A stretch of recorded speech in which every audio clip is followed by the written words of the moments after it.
hitbox. He's really comboable and has a lot of matchup issues, and Roy kind of compensates for that. But we are going to start with this final set of round 3 of Gauntlet. Right now we can see Snake just throwing out the grenades as usual. Roy trying to approach and get the hits. Yeah, Robot always is going to try and set up those trades because most of the time Snake is going to end up winning those. C4 though, just saying, Roy, you're on the left-hand side and I've closed the gap already, so I'm going to make sure you don't make it out of here unharmed. So Roy does the runaway from Napky, and a really good roll decision to go behind Snake there, which a Robot was not prepared for. This is looking so dominant on Robot's side. It seems like he probably Napky, this is my guess. No, they're both Honduran players, so they must know the matchups. Yeah, without a doubt. I mean, it's hard to not know the Roy matchup in this day and age. Everybody has a Roy at this point, but why not? He's fun, he's fast, he's powerful, he's good, and he's, in many people's opinion, pretty hype. So I was talking more about the Snake matchup. Yeah, Snake, a little bit more uncommon, but Napky's definitely familiar with it. But the Nair sending the wrong way, that is so unfortunate for what could have been a certain kill otherwise. Napky real close to getting this first stock on his board, but right now actually gets trapped by the C4. Now we are 3 stocks to 1, but Snake with 170%. Back to 0, second stock. The dash attack, even the sour spot still does 10%. Easily one of the best dash attacks in the game. But Napky staying composed, getting a few trades in, which is never helpful when Snake's already the one in the lead. But as long as you can get rid of this stock from Snake, there's always a chance when Roy could just randomly kill you with anything super explosive. Napky has to put a lot of work into getting this back to even. To be quite frank, I would take it calmly and figure out what adaptations do I have to do in order to have a better chance at game 2. But as they say never. We could have a couple of good hits and perhaps see a comeback here. But 153 on Roy's damage display. Oh, that was a dangerous spot for Napky to just be jumping around. The roll, though, getting him out of danger.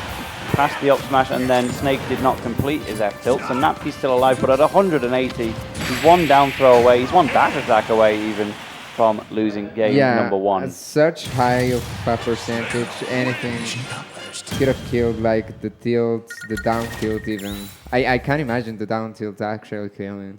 The up tilt, of course. The dash attack, as we saw. The Nair is near to the ledge.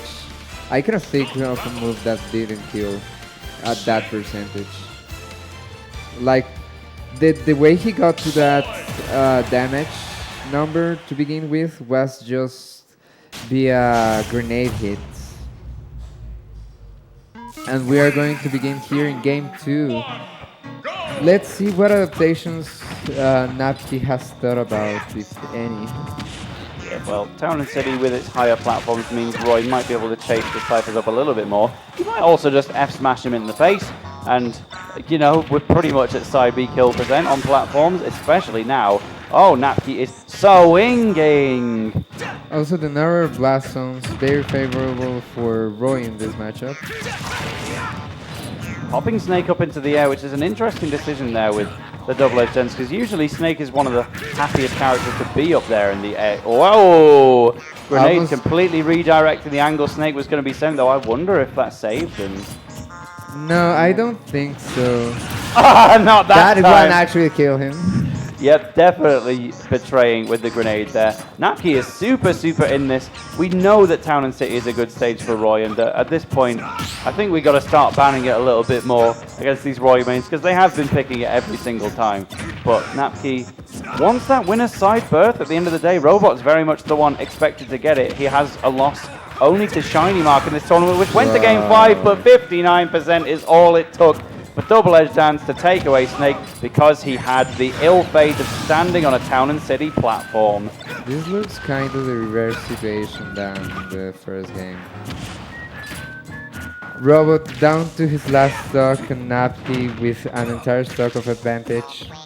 Getting his percent off, getting the hits. Sooner or later he will be able to get him to kill percent. Whoa, tries to go for a read there, but actually Robot just rolls away. Now he has the edge guard situation. Tries to go for the Nikita. Blocks the grenade, but it just explodes right in front of him anyway. Pretty unlucky to take that damage. C4 there is kind of menacing. Like, that platform is kind of low, but it explodes without much repercussion. Oh, try to set up something with the more platform there. C4 to say, Roy, you cannot land on this. Just got away with it by the skin of his teeth, but grenade betraying Snake once again. He wasn't able to convert that with the up air because he was doing the C4, but manages to do it with this one. Now he is dead. Wow, we get a game 3 yet again, and this one felt like an unlikely story based on how game 1 went. Like, Robot was not only such a valued player in this tournament, but was also dominating on Napky, but he found a way, made the quick adaptations. Favorable stage, granted, Town and City helps a lot, but we're going to go to SBF. That's exactly what I was thinking about. Either Napky was able to widely adaptate to Robot, or this is a very stage-dependent matchup. Well, we are back to Snake and Roy. Let's see what stage they picked. This is going to be Robot's counter pick. We are going to Small Battlefield. Really neutral stage. I actually don't see either player getting a particular advantage over the viewer with this stage.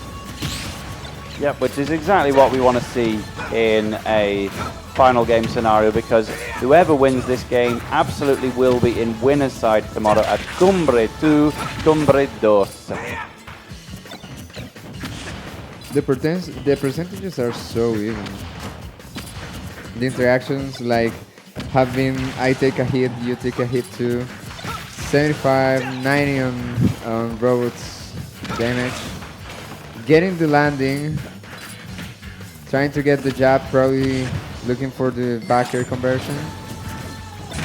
Well, Napky just barely in the lead, but has to recover. Ooh, that just C4 was scary. The down smash even scarier perhaps, but just misses its mark, and now dash attack correctly called out by an F tilt in the perfect position from Napky. Napky just tried to punish the high recovery, but actually gets the Cypher in the way and gets the stage spike untakeable.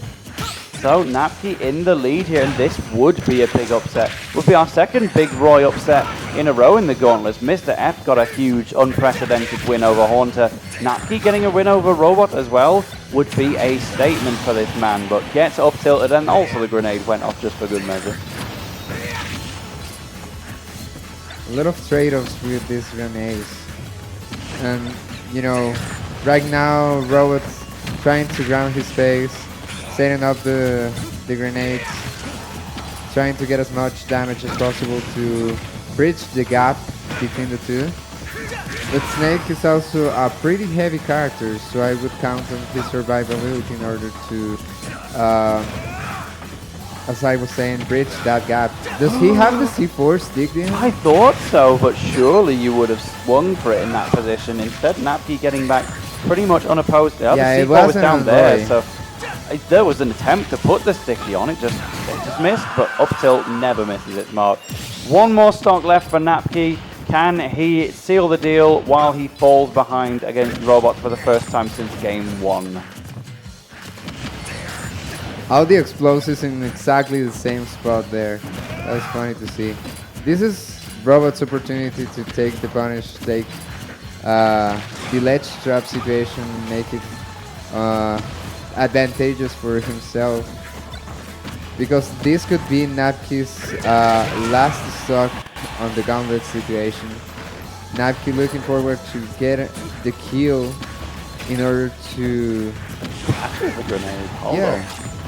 up. Oh, Packhead just shielded Robot. Didn't even fast fall, but just made it to the platform in time anyway.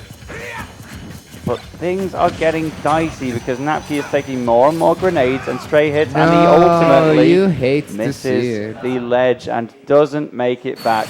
In the Battle of Honduras, Robot comes out on top in the end. But what a path it took, because Napky really made me think, oh, there, he might have just snuck into winner's bracket, and that would again be somebody that nobody really had on their radar. But Robot, people definitely did have on their radar, and that's why he is going to be joining them in winner's side. We have one player left to determine in the winner's side, which means we can move into the fourth and final gauntlet phase to see who that might be. That will be our final match of the day. First, we've got the final play out. Of course, somebody will be getting eliminated in our next set. So let me load up the